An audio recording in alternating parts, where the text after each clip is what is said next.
เจ้าสบายดีจากมี .asia มื้อนี้พวกเราจะมาอธิบายเกี่ยวกับเรื่องค่าขนส่งและวิธีการคิดไล่ค่าขนส่งเนาะซึ่งในปัจจุบันนี้ระบบใหม่ของพวกเรามี .asia พวกเราได้ปรับค่าขนส่งและวิธีการคิดไล่ค่าขนส่งเพื่อให้เข้ากับยุคสมัยของการบริการเรื่องขนส่งให้กับเท้าเปล่าเนาะซึ่งตัวอย่างในหลายๆประเทศที่มีบริษัทขนส่งที่สนองการขนส่งให้กับเท้าเปล่า .com ซึ่งพวกเขาได้นำเอาตัวอย่างและรูปแบบของการคิดไล่ของเจ้ามาปรับใช้ในเว็บของเท้าเปล่า .com เนาะมันจะมีบริษัท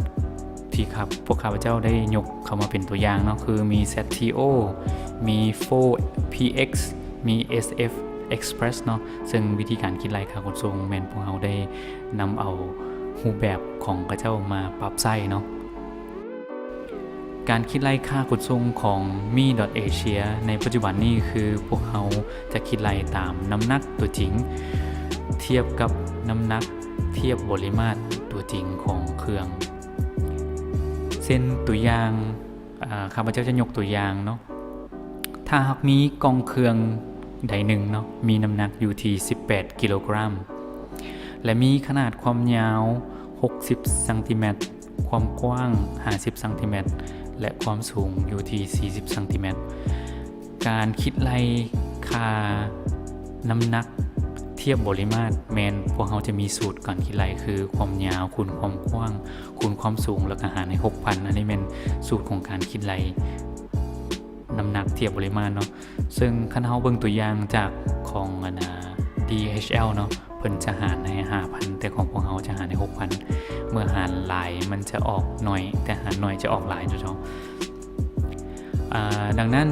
น้ำหนักที่เฮาเทียบปริมาตรมันจะออกอยู่ที่20กิโลกรัมเนาะถ้าเทียบใช้น้ำหนักตัวจริงแม่น18กิโลกรัมดังนั้นตัวการคิดไล่ของ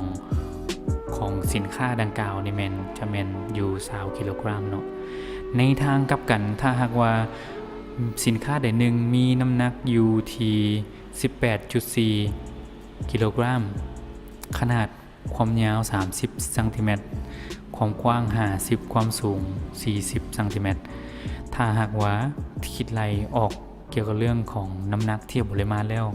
เอา30คูณ50คูณ40หารใน 6,000 เท่ากับ10กิโลกรัมถือว่า